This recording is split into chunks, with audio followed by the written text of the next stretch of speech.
নির্বাচন কমিশনের চতুর্থ দিনের মতন চলছে আপিল নিষ্পত্তির শুনানি। এর আগে তৃতীয় দিনে ৭১টি আপিল নিষ্পত্তির শুনানি হয়েছে।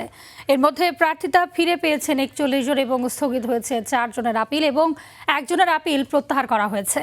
বেশিরভাগ আপিলকারী তাদের প্রার্থিতা ফিরে পাচ্ছেন। এর মধ্যে রিটার্নিং কর্মকর্তা যেসব যুক্তি দেখিয়ে মনোনয়ন বাতিল করেছিল তার বেশিরভাগই টিকছে না।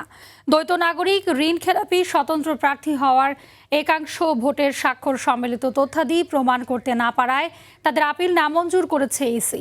আপিল নিষ্পত্তি চলবে আগামী 18 জানুয়ারি পর্যন্ত।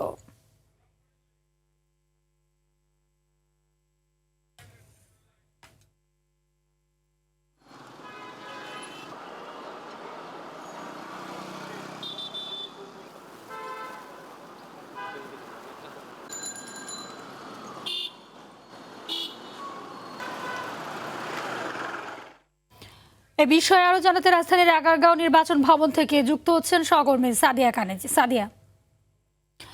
সাদিয়া জানাবেন যে আজকে শুনানির কি অবস্থা দেখছেন, বিস্তারিত কি তথ্য রয়েছে আপনার কাছে?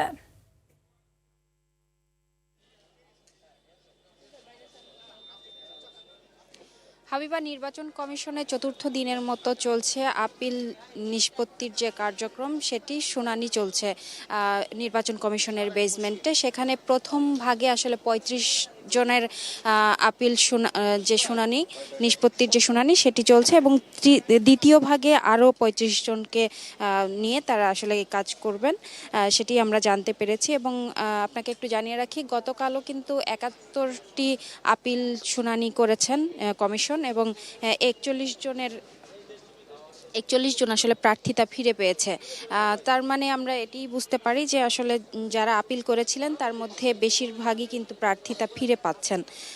আর রিটার্নিং কর্মকর্তারা আসলে যেই যুক্তিগুলো দেখিয়েছিলেন মনোনয়ন বাতিল করেছিল, সে তার বেশিরভাগই কিন্তু টিকছে না। যেমন হচ্ছে আসলে দ্বৈত নাগরিক, ঋণ খেলাপি, স্বতন্ত্র প্রার্থী হয় ১% যে ভোটারের যে স্বাক্ষর সম্বলিত তথ্যাদি, সেগুলো ছাড়া আসলে সেগুলো ক্ষেত্রেই কিন্তু নামঞ্জুর করা হচ্ছে। এছাড়া ছোট ছোট যে কারণগুলো দেখিয়ে আসলে তাদের প্রার্থিতা স্থগিত রাখা হয়েছিল, তারা কিন্তু আসলে প্রার্থিতা ফিরে পাচ্ছেন।